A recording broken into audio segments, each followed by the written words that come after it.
ہے دست قبلہ نما لا الہ الا اللہ لا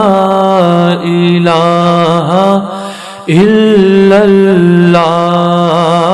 لا الہ الا اللہ لا الہ الا اللہ۔ وہاں پاکستان کے لیے دعا کرنی چاہیے کہ یہ جو موجودہ حالات ہیں، ان حالات میں تو یہ ملک بچتا ہوا دکھائی نہیں دیتا، کیونکہ حضرت اقدس محمد مصطفیٰ صلی اللہ علیہ وآلہ وسلم کے نام پر اور خدائے واحد و یگانہ کے نام پر یہ ملک مانگا گیا تھا اور یہ ملک حاصل کیا گیا تھا۔ اس لیے یہ دعا کرنی چاہیے کہ اللہ تعالیٰ ان لوگوں کو ہوش عطا کرے، واپس اسلامی قدروں کی طرف لوٹنے کی توفیق عطا فرمائے، اور سب سے بڑی دعا کہ ملا کی نحوست سے ان کو نجات عطا فرمائے۔ جہاں تک مولویوں کا تعلق ہے، وہ جماعت احمدیہ کی مخالفت میں آج بھی اسی طرح مصروف ہیں جس طرح پہلے مصروف تھے۔ ان کو پتہ ہی نہیں کہ کیا ہو رہا ہے باہر دنیا میں، ان کو یہ بھی پتہ نہیں کہ پاکستان کے اندر کیا ہو رہا ہے۔ صرف ایک ہے رٹ کہ نام کی اسلامی شریعت کی حکومت قائم ہو جائے اور جماعت احمدیہ کے خلاف فتنہ، فساد، افتراء پردازی، جھوٹ، دنگا، سازشیں، یہی ان کی زندگی کا مقصد ہے۔ اس میں مبتلا رہتے ہوئے اس نشے میں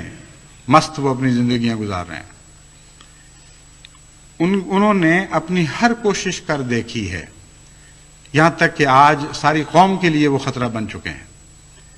اس لیے میں نصیحتاً ان کو یہ بتاتا ہوں، حضرت مسیح موعود علیہ السلام کے الفاظ میں بڑی عاجزی کے ساتھ ان کو یہ نصیحت کرتا ہوں کہ اگر وہ اپنی عاقبت کی خیر چاہتے ہیں، اگر وہ ملک کی عاقبت کی خیر چاہتے ہیں، اگر وہ اسلام سے کچھ معمولی سی محبت بھی رکھتے ہیں، تو مخالفت بے شک کریں، لیکن اسلامی طرز کی مخالفت کریں۔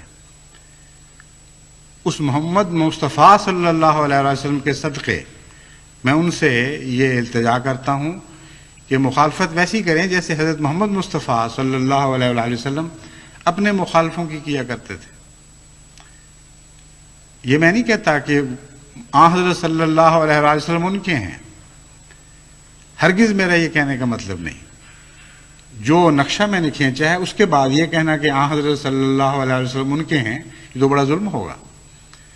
میں صرف یہ کہنا چاہتا ہوں کہ وہ یہ دعویٰ کرتے ہیں کہ حضرت صلی اللہ علیہ وسلم ہمارے ہیں، بس اس دعوے کی شرم رکھیں، اور مخالفت بھی کرنی ہے تو سنت مصطفیٰ کے مطابق مخالفت کریں، پھر ہمیں کوئی عذر نہیں، پھر خدا کے پاس تقدیر کے حوالے کریں، جو بھی فیصلہ خدا کی تقدیر کرے گی اس پہ ہم راضی ہیں، اور ساری دنیا کو اس پہ راضی ہونا پڑے گا۔ حضرت مسیح موعود علیہ السلام نے ان مخالفتوں کا ذکر کرتے ہوئے اسی رنگ میں علماء کو کچھ نصیحتیں کی تھیں، کچھ امور کی طرف ان کو متوجہ کیا تھا۔ اس لیے آپ کے الفاظ میں یہ اقتباسات پڑھ کر میں اس آج کے خطبے کو ختم کروں گا۔ حضرت اقدس علیہ السلام فرماتے ہیں، خدا تعالیٰ اپنی تائیدات اور اپنے نشانوں کو ابھی ختم نہیں کر چکا، اور اسی کی ذات کی مجھے قسم ہے کہ وہ بس نہیں کرے گا جب تک میری سچائی دنیا پر ظاہر نہ کر دے۔ بس اے تمام لوگوں جو میری آواز سنتے ہو، خدا کا خوف کرو اور حد سے مت بڑھو۔ اگر یہ منصوبہ انسان کا ہوتا تو خدا مجھے ہلاک کر دیتا اور اس تمام کاروبار کا نام و نشان نہ رہتا، مگر تم نے دیکھا ہے کہ کیسی خدا تعالیٰ کی نصرت میرے شامل حال ہو رہی ہے، اور اس قدر نشان نازل ہوئے جو شمار سے خارج ہیں۔ دیکھو کس قدر دشمن ہیں جو میرے ساتھ مباہلہ کر کے ہلاک ہو گئے۔ اے بندگان خدا، کچھ تو سوچو، کیا خدا تعالیٰ جھوٹوں کے ساتھ ایسا معاملہ کیا کرتا ہے؟ پھر فرماتے ہیں، کون جانتا تھا اور کس کے علم میں یہ بات تھی کہ جب میں ایک چھوٹے سے بیج کی طرح بویا گیا اور بعد اس کے ہزاروں پیروں کے نیچے کچلا گیا، اور آندھیاں چلیں اور طوفان آئے اور ایک سیلاب کی طرح جو شور بغاوت میرے اس چھوٹے سے تخم پر پھر گیا، پھر بھی میں ان صدمات سے بچ جاؤں گا. یعنی کون جانتا تھا کہ اس سب کے باوجود میں ان صدمات سے بچ جاؤں گا. سو وہ تخم خدا کے فضل سے ضائع نہ ہوا، بلکہ بڑھا اور پھولا، اور آج وہ ایک بڑا درخت ہے جس کے سایہ کے نیچے 3 لاکھ انسان آرام کر رہا ہے. پھر آخر پر حضور نصیحتاً علماء کو مخاطب کرتے ہوئے فرماتے ہیں، یعنی ان مخالف علماء کو جنہوں نے اپنی زندگیاں احمدیت کو نیست و نابود کرنے کے لیے وقف کر رکھی ہوئی تھیں اور آج بھی کی ہوئی ہیں، میں نصیحتاً للہ مخالف علماء اور ان کے ہم خیال لوگوں کو کہتا ہوں کہ گالیاں دینا اور بدزبانی کرنا طریق شرافت نہیں ہے. اگر آپ لوگوں کی یہی طینت ہے تو خیر، آپ کی مرضی، لیکن اگر مجھے آپ لوگ کاذب سمجھتے ہیں تو آپ کو یہ بھی تو اختیار ہے کہ مساجد میں اکٹھے ہو کر یا الگ الگ میرے پر بددعائیں کریں اور رو رو کر میرا استیصال چاہیں. یعنی بجائے اس کے کہ تم گند بکنے میں، سازشوں میں، فتنہ پردازیوں میں حد سے بڑھ جاؤ، جیسا کہ بڑھ بھی چکے ہو، میں تمہیں ایک اور طریق بتاتا ہوں. اگر تمہیں خدا پر ایمان ہے اور خدا کی خاطر تم مخالفت کر رہے ہو تو دعاؤں سے کام کیوں نہیں لیتے؟ مسجدوں سے نکل کر گلیوں اور گھروں میں فساد برپا کرنے کی خاطر جو بھڑک بھڑک کے نکلتے ہو، واپس مسجدوں کو لوٹو اور مسجدوں میں خدا کے حضور سجدہ ریز ہو جاؤ اور دعائیں کرو کہ اے خدا، یہ وہ شخص ہے جو ظالم ہے، جس نے ایک ظالم جماعت پیدا کی ہے اور جو تیرے دشمن لوگ ہیں، ہم بھی ان کے دشمن تیری خاطر ہیں،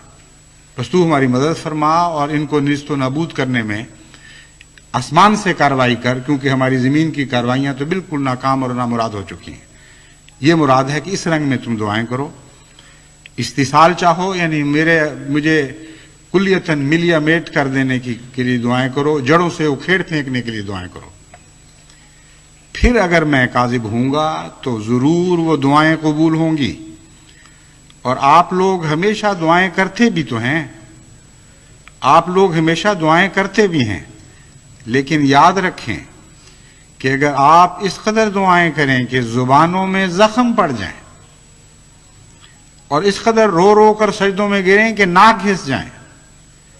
اور آنسوؤں سے آنکھوں کے حلقے گل جائیں اور پلکیں جھڑ جائیں،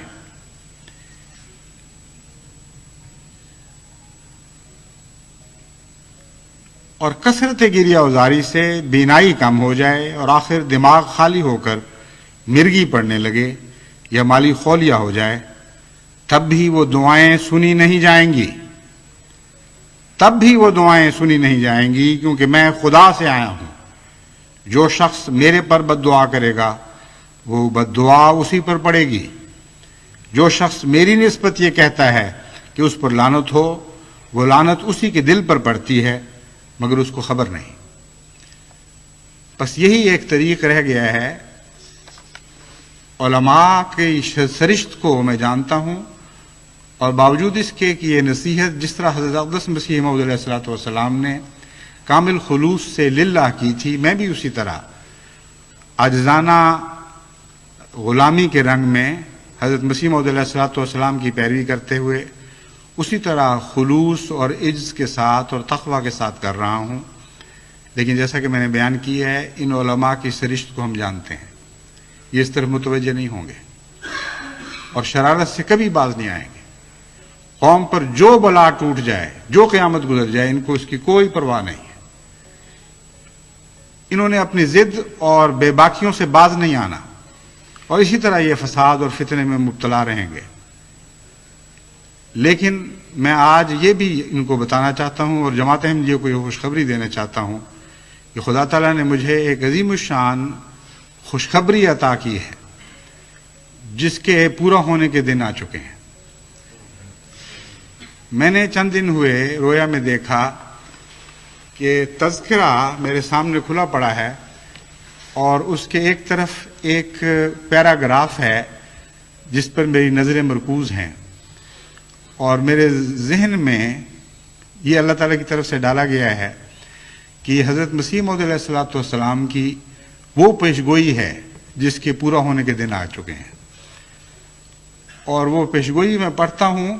اس میں سے سب سے مرکزی بات جس پر میری نظر اٹک جاتی ہے اور بہت ہی دل کو وہ طرز بیان لذت پہنچاتا ہے، وہ یہ ہے کہ یہ علماء اپنی مخالفت سے باز نہیں آئیں گے، اور جس طرح دکھ اور آزار پہنچانے کے لیے دن رات کوشش کر رہے ہیں اسی طرح کرتے چلے جائیں گے۔ لیکن جس طرح خزاں کے موسم میں بھیڑوں کے ڈنگ جھڑ جاتے ہیں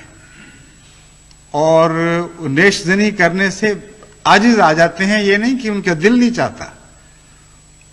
پنجابی میں تو ہم ان کو دوگا کہا کرتے تھے، اردو میں مجھے علم نہیں، لیکن وہ الفاظ جو الہام کے وہاں لکھے ہوئے ہیں وہ دوگے کے لفظ ہی لکھے ہوئے ہیں، اور وہ الفاظ یعنی مضمون تو بالکل یہی ہے، الفاظ ممکن آگے پیچھے ہو چکے ہوں، ذہن میں پوری طرح وہ یاد نہ رہے ہوں۔ وہ یہ تھے کہ مولوی تو اپنی شرارتوں سے باز نہیں آئیں گے اور ڈنگ مارتے چلے جائیں گے، لیکن خدا کی تقدیر ان کو دوگا کر دے گی اور ڈنگ مارنے کی طاقت ان سے جاتی رہے گی۔ بس یہ وہ خوشخبری ہے جو میں دیکھ رہا ہوں کہ لازماً اس کے پورا ہونے کے دن آ رہے ہیں، کیونکہ اللہ تعالیٰ نے یہ خبر عطا فرمائی ہے، اور میں نہیں جانتا کہ حضرت مسیح موعود علیہ السلام کے الہامات میں ان الفاظ میں کوئی پیشگوئی تھی یا نہیں تھی، مگر جس رنگ میں خدا نے مجھے یہ خبر دی ہے یہ مضمون ضرور کہیں موجود ہے۔ بس ان مولویوں کو میں یہ کہتا ہوں کہ جو زور تم سے لگتا ہے لگاتے چلے جاؤ، دعائیں کرو، گریہ گزاری کرو، اور اس کی توفیق نہیں تو گالیاں بکتے چلے جاؤ، ہر قسم کی سازشیں کرو، مگر میرے خدا نے یہ فیصلہ کر لیا اور جماعت احمدیہ کے خدا نے یہ فیصلہ کر لیا کہ اس کی تقدیر تمہارے ڈنگ نکال دے گی اور جماعت کو بالآخر تمہارے آزاروں سے نجات بخشی جائے گی۔